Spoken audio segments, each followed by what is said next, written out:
முருகாச்சரணம். கந்தரந்தாதி பாடல் 50. சித்திரமிக்கனவில் வாழ் அப்படின்னு துவங்குகிற பாடல். அருணகிரிநாதர் இந்த வாழ்வு எனும் மாயையில் அகப்பட்டு நான் தவிக்கிறேன், காமனுடைய கரும்பு வில்லால் ஏற்படும் தொந்தரவினால் இந்த மாயையே நிஜம் என்று நினைக்கின்ற என்னை பிறவி பிணியில் இருந்து நீக்கி எனக்கு உயர்ந்த மோட்சம் கிடைக்குமாறு முத்தி சித்தி ரமிக்க அருள்வாயே அப்படின்னு இந்த பாடல்ல கேட்கிறார். இப்போ இந்த பாடலுக்கு அர்த்தம் பார்ப்போம்.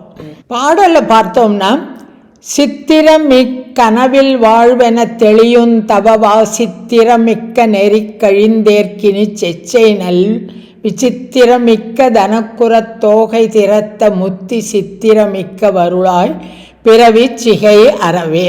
இதில் இந்த சித்திரம் மிக்க அப்படிங்கிற வார்த்தையை 4 விதமாக பிரித்து பொருள் கொண்டு பாடலை எழுதியிருக்கார்.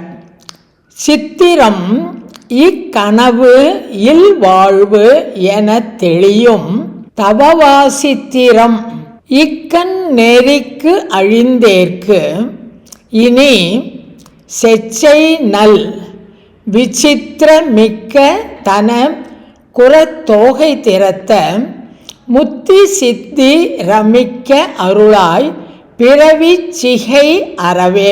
சித்திரம் இக்கனவு இல் வாழ்வு என தெளியும். சித்திரம்னா மாயை, பொய்யானது. இக்கனவு அது கனவு போன்றது. இல் வாழ்வு இந்த பிரபஞ்சத்தில் நாம் வாழ்கின்ற வாழ்க்கையானது, நம்முடைய பூமியில் நாம் நடத்தும் இந்த வாழ்வு பொய்யானது, அது கனவை போன்றது. இல்வாழ்வு சித்திரம், இல்வாழ்வு இக்கனவு என தெளியும் என்று மன உறுதியோடு தெரிந்து கொள்கிற தவவாசித்திரம்.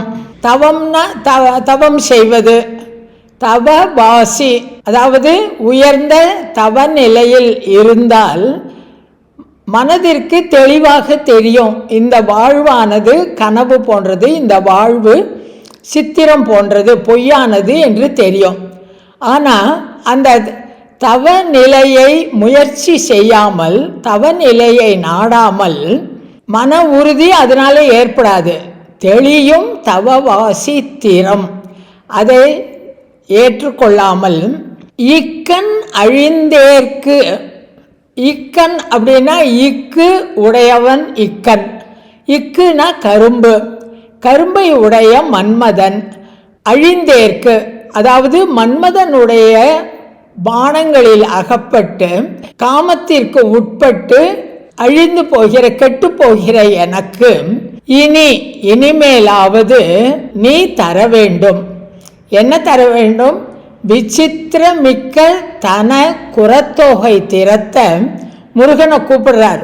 வெற்றி மாலை அணிந்த முருகா, விசித்திர அற்புதமான அழகுடைய மிக்க தன பெருத்த தனபாரமுடைய குரத்தோகை, குரப்பெண், அவள் வள்ளி பிராட்டி, மயில் போன்ற வள்ளி, திறத்த அவளுடைய மணாளனை.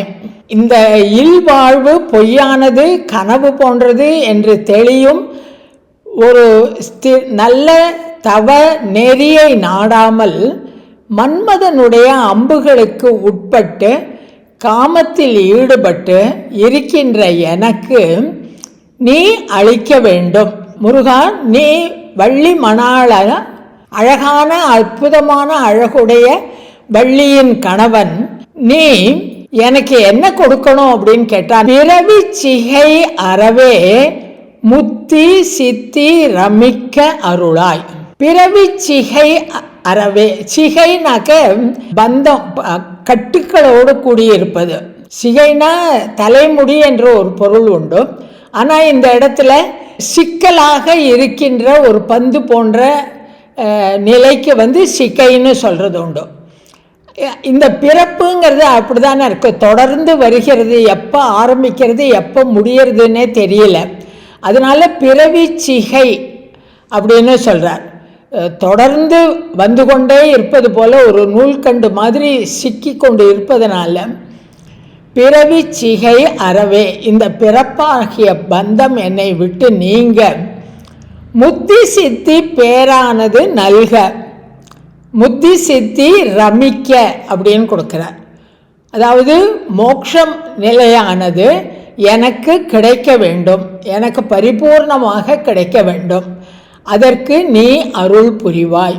முருகம், நீ வள்ளிக்குறத்தின் மணாளன், இந்த வாழ்வு பொய்யானது கனவானது என்று தெரிந்து கொள்ளும் அறிவு இல்லாத எனக்கு அறிவு கொடுத்து காமனுடைய நூல் வழிகளில் அழிந்து கெட்டுப்போன எனக்கு வழிகாட்டும்படியாக அழகிய உயர்ந்த மோட்ச பேரானது எனக்கு கிடைக்குமாறு நீ பரிபூர்ணமாக அருள் புரிவாயாக அப்படின்னு இந்த பாடலில் கேட்குறார்.